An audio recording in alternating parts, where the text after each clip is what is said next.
First, we shall look at some of the controversy around Matt Gaetz, courtesy of CNN. Top two. Donald Trump's selection of Congressman Matt Gaetz to be Attorney General sent shockwaves through Washington and the country yesterday. Gaetz has earned notoriety for a variety of political stunts over the years. Here he was on Capitol Hill sporting a gas mask during the COVID pandemic. But it's been his sexual, not political exploits that have landed him in trouble in recent years. He was accused of sleeping with an underage girl. And there's a reason why no one in the conference came and defended him, because we had all seen the videos he was showing on the House floor that all of us had walked away of the girls that he had slept with. He'd brag about how he would crush ED medicine and chase it with an energy drink so he could go all night. Oh, boy, that's a Republican. That was Senator Mark Wayne Mullen last year. It's not just a Republican. I mean, that's one of Donald Trump's most aligned Republicans in the entire conference. I mean, that is a MAGA guy through and through. Right. So what you're saying is that the confirmation hearings are going to be NC-17. Like, we should not let our children watch. Is that pretty much where we are? From a content perspective, I don't know that we can ask for anything more. I think it's going to be must-see TV. Yeah. This is the same playbook that they pulled on Trump. They said, oh, gosh, all this salacious stuff about him. There's this Access Hollywood. Oh, and there's this porn star who now owes Donald Trump money for lying about him. It's like, when are we going to learn that you can't compromise with these people? Trump tried to compromise. He tried to play nice. He had Dianna Feinstein show up at one of those press conferences. He had Schumer and Pelosi show up at press conferences. And all they did was try to stand in his way and obstruct and now try to put him in jail. Why should he compromise on anything? And Republicans shouldn't be focused on, can I compromise to get some more political capital? No, we got to steamroll them. We got so many electoral votes. We got the popular vote. It's not time to worry about political capital or anything. You just steamroll everyone your way because that's what the American people wanted. Yeah, you have 100 days to get shit done, and then you're kind of like already, if you're a one-term president, closing in on lame duck status. Let's take a look at Matt Gaetz. I show you some of the negative allegations against him, though I posit that the gas mask incident is a positive for him. I applaud it. I fully support that. It was absurd what we were doing, and that's what he was trying to point out. Let's take a look at the combative Matt Gaetz versus someone who is loathed by center right, and right along as well, Merrick Garland. Did you ever have a family member profit off of the notoriety of any case that you sat over? Say again, you're asking yes or no? You're asking me to comment on a case currently. Well, it seems you're connecting the dots, Mr. Attorney General. I'm just asking you as to a general principle, but you are aware that Judge Merchan's daughter was profiting off of this prosecution. You are aware that that creates the appearance of impropriety. You know the very reason there's a federal rule against judges giving donations is because it is the very attack on the judicial process that we're concerned about. I'm sorry, I don't agree with anything you just said. The judge is making money on it. The judge is making money on it, or the judge's family is making money on it for stuff that you yourself wouldn't do. You know, no one's going to buy this. No one's going to believe it. It's going to create great disruption. And I am saddened by it because, like you, I have given my life to the law. I care deeply about the law. And I think that the lawfare we've seen against President Trump will do great damage well beyond our time in public service. Let me tell you something, guys. Have we seen any Republican senator go after Merrick Garland like that? That's right. And he's going to be a handful when they try to embarrass him at his confirmation hearing. Oh, yeah. No question about that. I mean, he's handled himself in committee rooms just about as well as anybody. I mean, we'll see. Look, if it comes down to a rhetorical battle, I feel pretty confident that he's going to do just fine. The question is whether it gets to that or not. Who are the likely no votes outside of Collins and Murkowski, guys? I think there's about a third of that conference that wants this thing to get taken care of where they actually have to do anything about it. I think. Wait, look, what do you mean? What do you mean? I think if you had a vote within the House of Representatives, which thankfully for him, you don't have to do, but amongst Republicans in the House of Representatives, I don't know that he'd get more than 30 votes.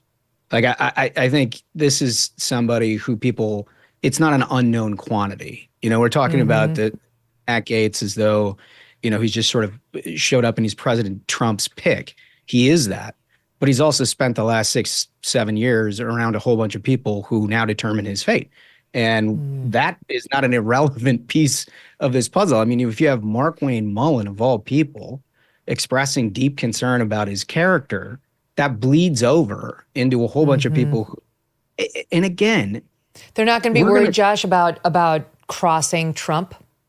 I do. I think that's why there's a whole bunch of people who have not discussed whether or not they'll be supportive or not. Unlike Pete Hegseth, where people ran out right immediately and they said, "Oh, what a controversial pick," and people are like, "Well, I think it's a great pick." I think the enormous amount of Republican senators that came out for a very uncontroversial pick.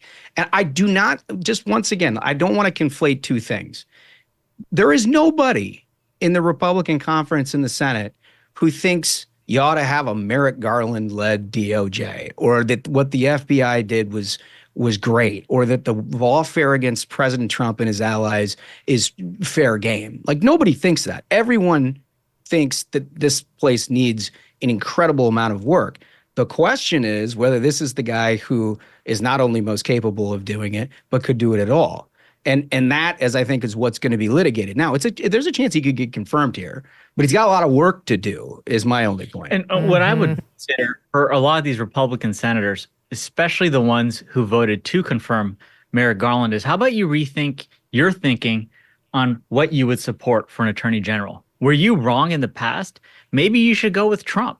He's been right to the point that so many Americans, you have the Democrat Party. AOC removed the pronouns from her bio today on Twitter. Okay, She did? on the run. What? Yeah, they're on the run, and it's because of Trump. It's not because a bunch of Republican That's senators shocking. AOC to bend the knee. No, it was Trump, and so he knows what he's doing. You got to get on board with this agenda. The American people have said that they wanted it. Why would Republican senators stand in the way of the mission that Trump is on, that the American people have put him on? And honestly, and it's not like the DOJ is such a vaunted institution currently in November 2024 that we have to maintain how pristine it is. We can't have untoward hands touching it. Please, it has, its reputation is in tatters thanks to its own behavior. Merrick Garland ruined it, absolutely ruined the DOJ. He'll have to account for that with his God when he eventually meets him. Okay, you mentioned Chuck Schumer, who is now the minority leader, and get a load of this guy. My God, it's amazing to me to watch these guys go. It's SOT 7. To my Republican colleagues, I offer a word of caution in good faith. Take care not to misread the will of the people, and do not abandon the need for bipartisanship. After winning an election, the temptation may be to go to the extreme. We've seen that happen over the decades, and it's consistently backfired on the party in power. So instead of going to the extremes, I remind my colleagues that this body is most effective when it's bipartisan. Democrats will never abandon our values, but neither will we reject an opportunity to move the ball forward to make people's lives better when we can. The question is now whether or not Republicans are willing to do the same. To my colleagues on the other side, once again, do not abandon bipartisanship. Wow. That's a completely different tune than when he was threatening Supreme Court justices when they were... Here, listen, Ashbrook, we have it. SOT 8. I want to tell you, Gorsuch, I want to tell you, Kavanaugh, you have released the whirlwind, and you will pay the price. There's a bipartisanship. You won't know what hit Keep going, John. if you go forward with these awful decisions. Wow. Just perfect timing. I think that's the only time Schumer was surprised. It's the only time a crowd has cheered when he opened his mouth. You know, not exactly a great. The worst. He's so shameless. It reminds me of a story, Megyn, back in 2016. Democrats were absolutely so certain that Hillary Clinton was going to win and they were going to sweep in a Democratic Senate. In that point, it was a Republican majority that Schumer called McConnell the day before the election. And he said, you know, Mitch, this may not turn out great for you. I sure hope we can count on you, and we'll work in a bipartisan fashion, but I hope I can count on your cooperation. And like, sure enough, the results come in and it's like a red wave the size of, you know, the mountains. And so that's amazing. Just called him back and was like, you know what, Chuck, I think that was a good idea. I think that would make a lot of sense to be cooperative. Yeah, you know, I mean, the Democratic Senate majority, you know, they are all about making DC a state and Puerto Rico a state and eliminating the Electoral College and eliminating the filibuster. And I wonder on that last one, eliminating the filibuster, if there's still support of that. Now that we control the chamber. You think about guys. Why don't we do it just for abortion? That's what Kamala Harris said she believed in, that we should eliminate it just for abortion. Okay, why don't we do that now? Let's eliminate minority rights in the Senate just on abortion so that the Republicans with the 51, it's going to be 53, seat majority can push through whatever national abortion legislation they want. How do we feel about that now? It's so hypocritical. These people are so dishonest. It's absurd.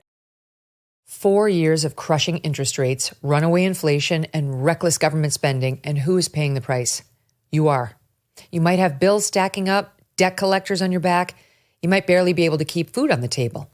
Done with Debt can be a way out. They have developed new, aggressive strategies designed to get you out of debt permanently, without bankruptcy, and without loans. Done with Debt stands between you and your bill collectors. They can go head-to-head with these creditors, getting balances reduced, interest rates slashed, and penalties stopped. They create a plan to end your debt fast and put more cash in your pocket every month. And right now, Done with Debt is accepting new clients, but you need to act fast. Some credit relief programs expire. Before you even make another payment, consider a visit to donewithdebt.com or call 1-888-322-1054 right now. Speak with one of their debt relief strategists for free. Go to donewithdebt.com. That's donewithdebt.com.